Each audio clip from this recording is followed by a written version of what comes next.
Alrighty guys, welcome back to another LEGO set review from BrickByBrick, and today we have set number 75228. This is the LEGO Escape Pod vs. Dewback Microfighters. And this is actually the first Microfighters set that I bought, I think. Actually, take that back. I think I purchased a Rogue One on clearance at Walmart. But that's been disassembled for a long time, and I have not had that, out on display at all, so this is the first one that I'll be keeping assembled. But this is one of the two packs, retails for $19.99 in the United States, 177 pieces, not a terrible price per piece, but not great. This is actually the first Microfighter set to include 3 figures, which is cool, and honestly the main reason I bought that was for this cool looking Dewback build, which honestly isn't too far off from minifigure scale, so honestly I'll probably just use it as such. And then you can see the rest of the Microfighters from this wave are the Naboo Starfighter and the Sith Infiltrator, and it's a pretty decent looking one, and I wanted to get a new updated C-3PO. You do have 2 instruction booklets, one for just the Dewback and one for just the escape pod, so if you had 2 people building this you could build them separately side by side. Here's just a look at the ad in the back that shows you all of the sets that were released during this wave, which I believe this was the first wave of 2018. So it's got some stuff in there, and it's a pretty decent looking set, but let's take a look at the 2 builds. The first and less interesting build is the escape pod. It's not terrible looking, and it looks like the escape pod. It's a good representation of this in Microfighter scale, but it's just not the most exciting thing out there. It's gray, lots of gray. You have this one hint of nougat in there, added in with a 4x4 round plate, and then a little bit of orange in the thrusters, but other than that, this thing is just a solid chunk of gray, and it does rest on a 2x4 tile, so it's not completely round all the way around, and this wouldn't look super good in flight, but just sitting on the ground like that doesn't look too bad, and it does seat a figure down in there, which it works well, and it's also got a single stud up there to attach R2 on the back. That works okay, it looks fine, just nothing crazy. And the one thing about that is that this doesn't look too much like there's really no cockpit in the droid escape pod, and they're really just supposed to be hidden on the inside. So kind of take some liberties, but for Microfighters scale, I think this is appropriate. And you can also hinge all of these; they're all just attached with clips, so you can change the angles of some of the engines. But other than that, that's really pretty straightforward build. And obviously, the cooler of the two is this Micro Dewback, and this is just a cool looking build. It's got some nice feet here, which are all, you can rotate the actual foot itself. It's just attached with a jumper there, and I don't know, I like how they, subtly make it look like it's walking just by having the curved slopes go in 2 different directions. That works pretty well. It has a ball joint for the head, so the head can be articulated. These are a nice new print for the eyes. I believe they're still exclusive to this set, but the head looks cute. It's in Microfighter style Dewback for sure. I like that. And the tail can move up and down as well. The tail feels a little bit thick, but other than that, it looks good. You probably could have cut it down a little.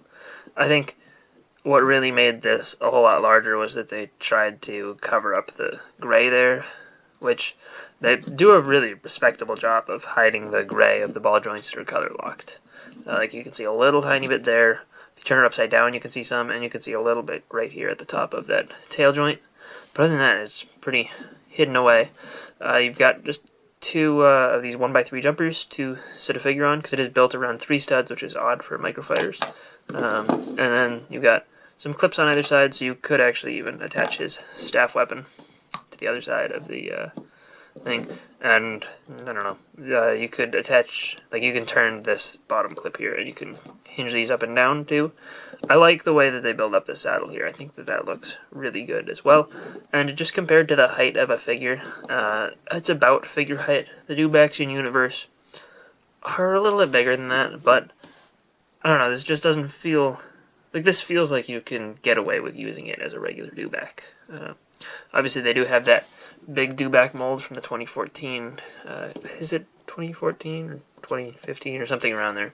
The last version of the canteen that was like $80 set or something. And they had that big Dewback mold, which was great, but that's pretty expensive nowadays on the aftermarket.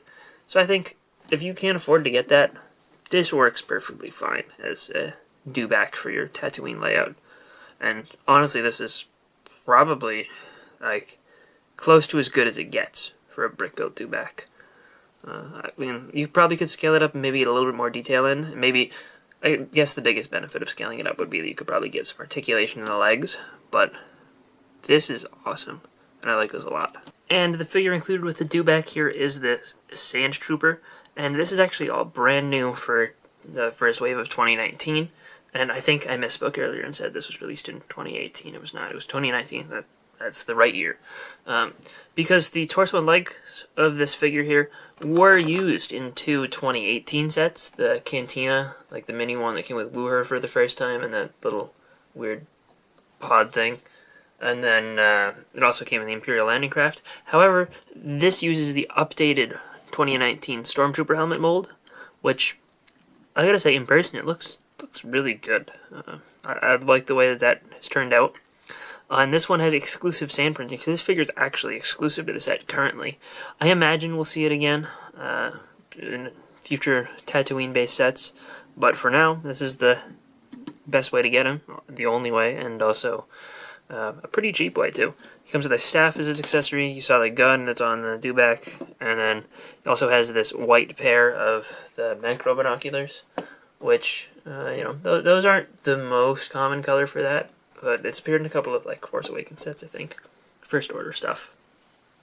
And underneath the helmet, one thing that's unfortunate about this new helmet is you can't really turn it side to side as well as you could with the other ones, but he is Angry Clone. The torso and leg printing again looks great. I like this little cut of cloth, that looks nice, and that was again used in one of those other two sets that had a Sand Trooper, so the only exclusive thing is still the helmet.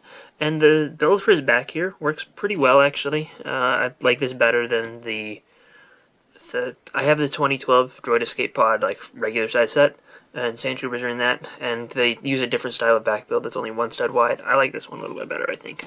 But if we pull that off, we're able to see the back printing on his torso, which again looks really good, and I think they did a great job with the sanded design here. And I just wanted to give you one more look on the inside of the Stormtrooper mask, where you can see that it is completely dual molded, which is really nice. So all the black that you see here, except for the printing on like this, the grill, and like maybe some of the borders around those things, and like these little printed lines on the sides, but like those the black line above the eyes and the eyes themselves, those are dual molded in, as well as these two little patches on the back.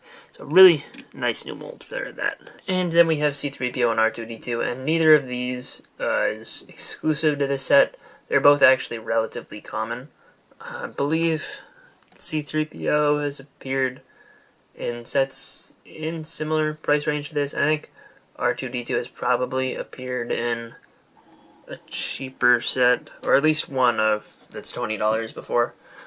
So neither of these are ridiculously uncommon, and actually C-3PO has appeared in a $15 set, just confirmed. And I think they both appear in one of the $20 land speeders. So, I mean, neither of these are really hard to find, but it is nice to get them both in one place. And both of these are the nice newest versions. R2's head printing is a little bit wonky from side to side. You'll notice the dark blue line isn't quite horizontal. C-3PO has the leg printing though, that's nice. I don't have a leg printing C-3PO or one of the nice silvery headed R2-D2s, so that was one of the draws for me buying the set. Figured it was a nice cheap way to get both of them, and also that cool little Dewback build. But nothing crazy special about these figures, but they are main characters, so it is nice to get them both. And nice to get 3 figures in a $20 set. That's pretty good. I think as far as Microfighter 2-packs go, this is a pretty strong one. I mean, neither of the builds are terrible. This Droid Escape Pod isn't super interesting, but it's not bad, and it's got the 2 figures going for it, so that's a thing. But this Dewback build is really great. Having 2 figures in this build, that's nice, and they're nice, both named characters. It's a draw, I think, and the Sand Trooper is just a really nice looking figure. I mean, I don't particularly love Sand Troopers. It's not like, oh, I love Sand Troopers, so I'm gonna buy every new Sand Trooper. But it is a nice bonus, I think, if you were planning on getting the set. So, I mean, I'm happy with it. It's a nice nice purchase, I would say, for $16 that I paid for it. And at retail price, I don't think it's unreasonable. I would recommend this if you have any interest in the source material here, or if you just want that cool Dewback. I think that, honestly, it's not too bad a value. I think if you have no interest at all in the escape pod and you already have a bunch of this R2-D2 and C-3PO, I think then maybe, wait for a good sale, but otherwise, I'd recommend it. So I hope you guys enjoyed this review. If you did, let me know in the comment section down below, and I'll see you guys all next time. Bye, everyone.